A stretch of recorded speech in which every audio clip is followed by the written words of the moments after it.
নমস্কাৰ স্বাগতম জনাইছো আমাৰ চেনেলৰ অন্য এটি ভিডিঅ'ৰ মাজলৈ পুনৰবাৰ আপোনালোকক আমি সিএম টিপুলৰ ওপৰত কন্টিনিউ ভিডিঅ' আপলোড কৰি আছিলো আপোনালোকৰ বাবে যিখিনি আপডেট পাও সেইখিনি গতিকে আজিৰ ভিডিঅ'টোত সিএম টিপুলৰ যি প্ৰজেক্ট ৰিপৰ্ট সেই প্ৰজেক্ট ৰিপৰ্টটো কেনেদৰে বনাব লাগে এটা ডেমো আপোনালোকক দেখুৱাই দিম এই প্ৰজেক্ট ৰিপৰ্টটো যদি মই আপোনালোকক দিয়াৰ মতে যদি আপোনালোকে বনাই তেতিয়া হলে হয়তো 2 লাখ টকা যিমানখিনি বা 2.5 লাখ টকা যিমানখিনি সিএম টিপুলত এপ্লাই কৰা কেণ্ডিডেটে পাব তেওঁলোকে যদি এনেধৰণে প্ৰজেক্টটো আপলোড কৰে বা দিব পাৰে তেতিয়া হলেহে আপোনালোকে পইচা পাব কাৰণ এই প্ৰজেক্টটোত মই আগতে যিখিনি বনাই দিছিলো ইয়াৰ আগতে সিএম টিপুলে 1 সিএম টিপুলে 2 যেতিয়া হৈছিল সেইখিনি কিন্তু দিউতে তেওঁলোকে সফল হৈছিল বা সাকসেস হৈছিল তো তেওঁলোকে কৈছে আৰু এনেদৰে যদি প্ৰজেক্ট এইবাৰো বনাই দিয়া হয় তেতিয়া হলে যিখিনি এনেদৰে বনাই তেওঁলোকে বেলেন্সটো পাব তো আজিৰ ভিডিঅ'টোত আমি সেই প্ৰজেক্টটোৰ ওপৰত আলোচনা কৰিম মই আগৰ ভিডিঅ'টো আপোনালোকৰ বাবে আগবঢ়াওতে সিএম টিপুলৰ কথা তো মোক বহুতে কৈছে এটা প্ৰজেক্ট ৰিপৰ্টৰ ওপৰত এটা ভিডিঅ' আপলোড কৰিব আমি গম পোৱা নাই তো আজিৰ ভিডিঅ'টোত এই প্ৰজেক্ট ৰিপৰ্টৰ কথা আলোচনা কৰিম সম্পূৰ্ণকৈ ভিডিঅ'টো শেষলৈ চাব কাৰণ সিএম টিপুলত মই মোৰ কাৰণে এপ্লাই নিজে কৰা নাই যদিও আনৰ কাৰণে এপ্লাই কৰিছো বা প্ৰজেক্ট ৰিপৰ্টৰ কাম কৰিছো বহুখিনি সাকসেস হৈছে তাৰ বাবে ভালো লাগিছে কিছুমানে 2.5 লাখ টকা কিছুমানে 5 লাখ টকা পাবলৈ সক্ষম হৈছে এতিয়ালৈকে হয়তো এই পইচা কিছুমানে ফাৰ্ম কৰিলে বা কিবা কিবি কৰিলে তো আপোনালোকেও যদি বিচাৰে তেনেকুৱা এটা হোৱাটো আপোনালোকে যদি সেই স্কেমটো যদি আঁচনিখন আপোনালোকে পাব বিচাৰে মোৰ লগত জড়িত হৈ থাকিব পাৰে বাৰু চেনেলটো সাবস্ক্ৰাইব কৰিব পাৰে আটাইখিনি যেতিয়া আপডেট আহে মই তেতিয়া আপোনালোকক জনাই দিম ঠিক আছে তো আৰম্ভ কৰিছো প্ৰজেক্টৰ প্ৰথমখিনি মই ইয়াত আটাইখিনি বস্তু আপোনালোকক স্ক্ৰিনত দিয়ে দিছো এনে ধৰণে থাকিলেই হ'ব কিন্তু এটা কথা আপোনালোকক কওঁ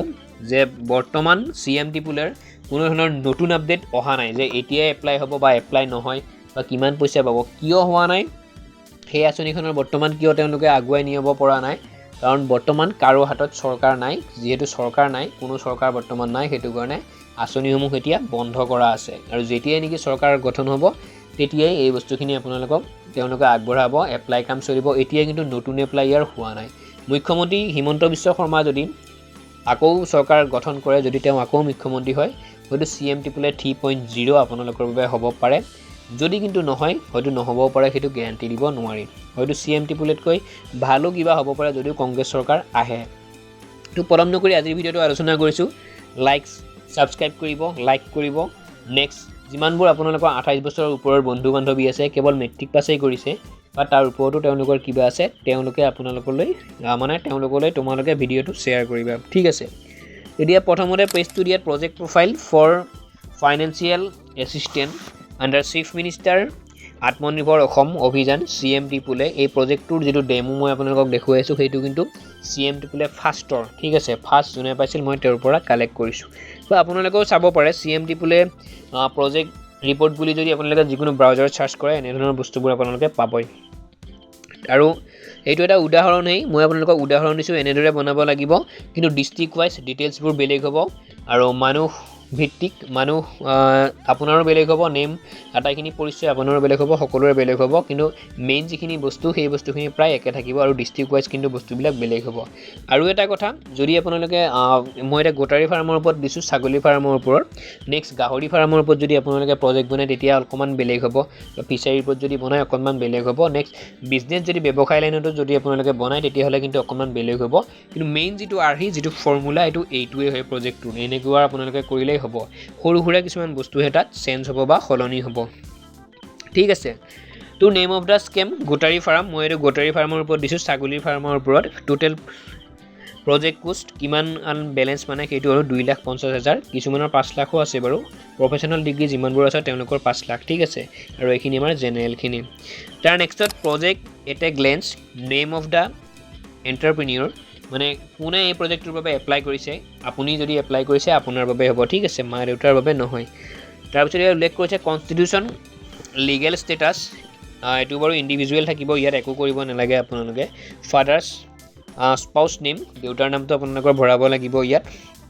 কন্টেক্ট ডিটেইলছ বৰ বিশেষ একো নাথাকে আপোনালোকৰ যিখিনি পৰিচয় সেইখিনি ডিস্ট্ৰিক্ট দিব লাগিব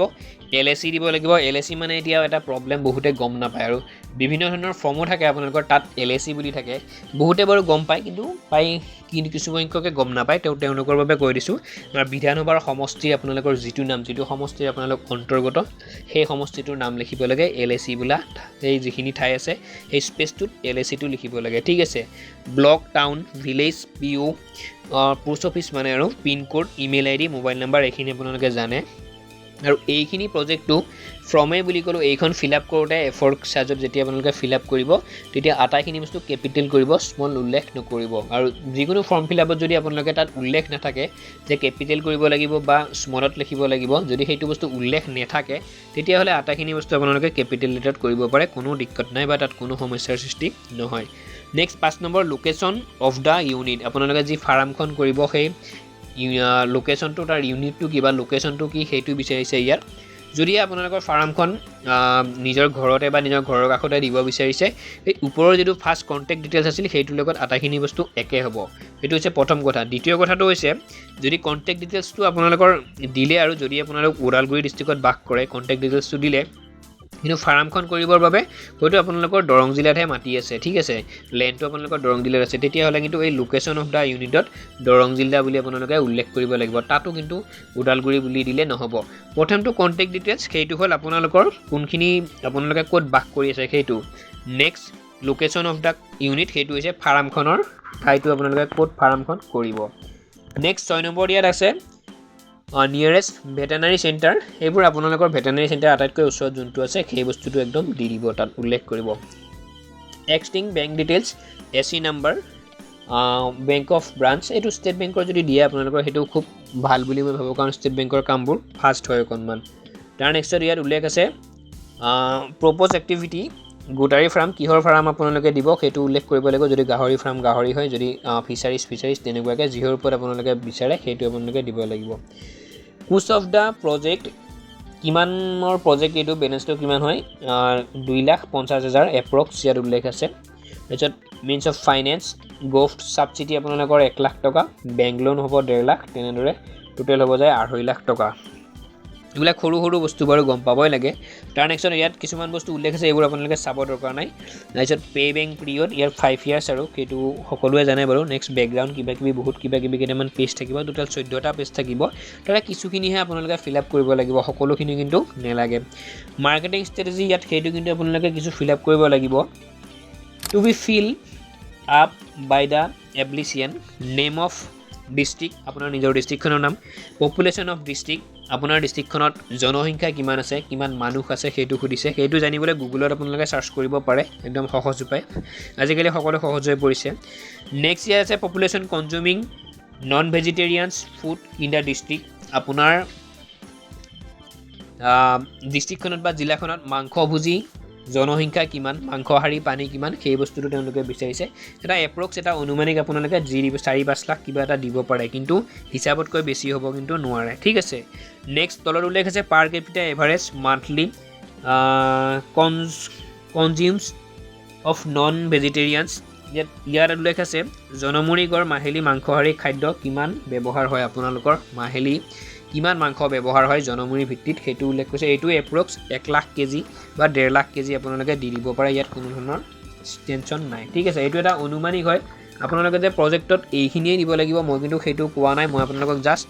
আভাস এটা দি দিছোঁ এনেকৈ আপোনালোকে কৰিব এনেদৰে কৰিলে নিশ্চিতভাৱে আপোনালোকে পইচা পাব কিন্তু জিটি যদি কৰে আপোনালোকে পইচা আকৌ নেপায় নেক্সট কথা হ'ল কি existing production of good meat in the district in KG আপোনাৰ জিলাখনত ছাগলীৰ মাংসৰ উৎপাদন কিমান এইবোৰ বস্তু সুধিছে তাত 3,000 কেজি মান্থলি আৰু বা 2500 কেজি 2600 কেজি সেইটো আপোনালোকে এপ্ৰক্স ধৰি দিব পাৰে ইয়াত কোনো কথা নাই নেক্সট উল্লেখ আছে টাৰ্গেট মাৰ্কেট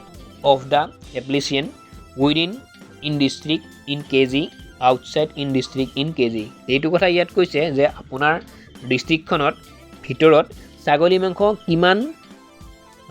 বেচিব বিচাৰে আপুনি নিজৰ ডিষ্ট্ৰিক্টখনত যে ছাগলী ফাৰ্ম কৰিব মাংসটো কিমান বেচিব বিচাৰে সেইবোৰ এটা অনুমান কৰি আপোনালোকে মান্থলি 200 কেজি 300 কেজি কিবা দি দিব পাৰে ঠিক আছে কিন্তু মানে অকণমান এক্সট্ৰিম যাতে নকৰে আৰু বেছি নকৰে সেইটো অকণমান গুৰুত্ব দিব লাগিব name of major markets restaurant chains for sale on good meat আপুনি ক'ত মাংসটো বিক্ৰী কৰিব ঠাইখিনিৰ নাম উল্লেখ কৰিব যদিহে আপুনি দৰং ডিষ্ট্ৰিক্টত মংগলদৈ তেনেকুৱা ধৰণৰ যিখিনি অকণমান বিখ্যাত ঠাই টাউন এৰিয়া তাৰ নামখিনি দিব পাৰে একো দিক্কত নহয় কোনো ধৰণৰ চিন্তা নাই তাত এতিয়া আছিল এইখিনি প্ৰজেক্টৰ কথা ইম্পৰ্টেণ্ট ডকুমেণ্টও মই আপোনালোকক কৈছিলোঁ মাটিৰ খাজানা ৰচিদ লাগিব স্কুলীয়া ডকুমেণ্ট আটাইখিনি লাগিব এমপ্লয়মেণ্ট এক্সচেঞ্জৰ চাৰ্টিফিকেট লাগিব ভোটাৰ কাৰ্ড পান কাৰ্ড আধাৰ কাৰ্ড তাৰপিছত আপোনালোকৰ ইমেইল লাগিব ফোন নম্বৰ লাগিব বেংক ডিটেইলছ লাগিব ইমানখিনি ফটো লাগিব ইমানখিনি বৰ বিশেষ একোৱেই নাই ইমান চিন্তা কৰিবলগীয়া ঠিক আছে তো এতিয়া কিন্তু ইয়াৰ এপ্লাই নহয় যেতিয়া ইলেকশ্যন হ'ব ইলেকশ্যন ভাঙিব যদি মুখ্যমন্ত্ৰী মহোদয় চৰকাৰ আহে তেতিয়াতো খুব ফাষ্ট হ'ব বাৰু কামটো যদি বেলেগৰ চৰকাৰ হয় অকণমান হয়তো লেট হ'ব পাৰে তো সম্পূৰ্ণ ভিডিঅ'টো ইমানে আছিল সম্পূৰ্ণকৈ শেষলৈ চোৱাৰ বাবে ধন্যবাদো জনাইছোঁ আপোনালোকক আৰু আপোনালোকে এটা কাম কৰিব মই এই বস্তুখিনি মোৰ ওপৰত বিশ্বাস আছে বাবে মই আগতেও এই কামখিনি কৰি দিছিলোঁ তো সেইটো কাৰণে আপোনালোককো কৈছোঁ যদি মানে এই পইচাটো ল'ম বুলি ভাবিছে তেওঁলোকৰ পৰা সাহায্য ল'ম বুলি ভাবিছে তেতিয়াহ'লে জড়িত হৈ থাকিব বিচাৰে যদি আপোনালোকে ভাল পায় জড়িত হৈ থাকিব পাৰে মোৰ লগত তো মই যেতিয়া আপডেট আহে বা প্ৰজেক্ট ৰিপৰ্ট বনোৱাই হওক কেনেকৈ এপ্লাই কৰিব লাগে আটাইখিনি কথা আপোনালোকক কৈ দিম লগতে কোনখন ডিষ্ট্ৰিক্টৰ পৰা ভিডিঅ' চাই আছে কিমান আপোনালোকৰ এইজ কিমান আপোনালোকৰ এডুকেশ্যন কোৱালিফিকেশ্যন সেই বস্তুটো জনাবলৈ আমাক নাপাহৰিব কমেণ্টত সেইখিনি চাই আমি আপোনালোকৰ বাবে জব বা এনেধৰণৰ আঁচনি বা গভৰ্ণমেণ্ট জবৰ আপডেটসমূহ আপোনালোকক দিব পাৰোঁ আকৌ এবাৰ কৈছোঁ সম্পূৰ্ণকৈ শেষলৈ চোৱাৰ বাবে পুনৰবাৰ ধন্যবাদ জনাইছোঁ আৰু আজিৰ ভিডিঅ'টি সামৰণি মাৰিছোঁ জয় আই অসম